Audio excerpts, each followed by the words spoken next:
जय श्री कृष्ण।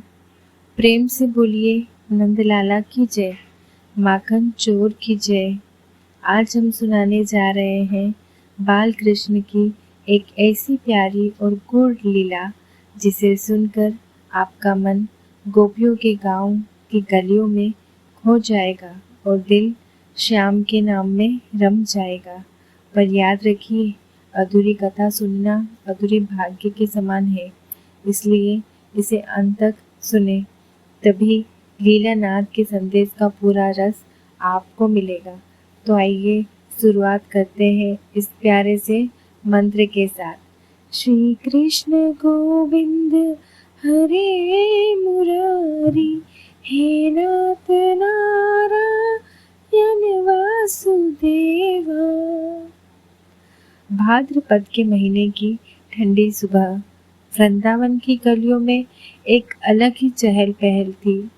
गोपियां अपने अपने घरों में मटकी में ताजा माखन जमा रही थी और साथ ही एक दूसरे से फुसफुसाकर कह रही थी, आज हमें सावधान रहना होगा। नंदलाल की नटखट टोली फिर कहीं हमारी माखन की मटकी न खाली कर दे। पर उन्हें क्या पता था, उस समय नंद बाबा के आंगन में नन्हे कान्हा अपने सखाओं संग योजना बना रहे थे। सुनो, आज हम यशोदा मैया की मटकी नहीं बल्कि सबसे ऊंची रखी हुई मटकी में हाथ डालेंगे। सब सखा खिलखिला उठे। गोपियों का घर मटकी इतनी ऊंची रखी थी कि वहां पहुंचना आसान नहीं था। नन्हे कृष्ण ने मुस्कुराकर कहा, चलो सब एक एक कर कर मेरे कंधे पर चढ़ो, फिर हम सीढ़ी की तरह ऊपर तक पहुंच जाएंगे। सखाओं ने वैसा ही किया। आखिरकार कान्हा ने मटकी में हाथ डाला। ताजा ठंडा सफेद सफेद माखन की गंध ने पूरा गंध भर दिया।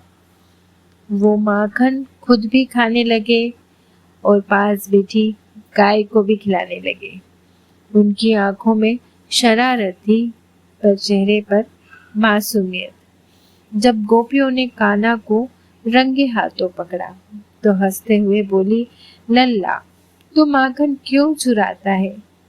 तेरे घर में तो माखन की कोई कमी नहीं है। कान्हा ने भोलेपन से उत्तर दिया, मैया ये माखन तुम्हारे दिल का है और मुझे सिर्फ वो चाहिए जिसमें प्रेम का स्वाद हो। गोपियां पहले तो समझ नहीं पाई, पर धीरे धीरे उनके मन में विचार आया, शायद ये नंदलाल हमसे माखन के बहाने प्रेम ही मंगवाते हैं। जब यशोदा मैया को खबर लगी तो उन्होंने कान्हा को पकड़ लिया और डांटते हुए पूछा, लल्ला तू दूसरों का माखन क्यों खाता है?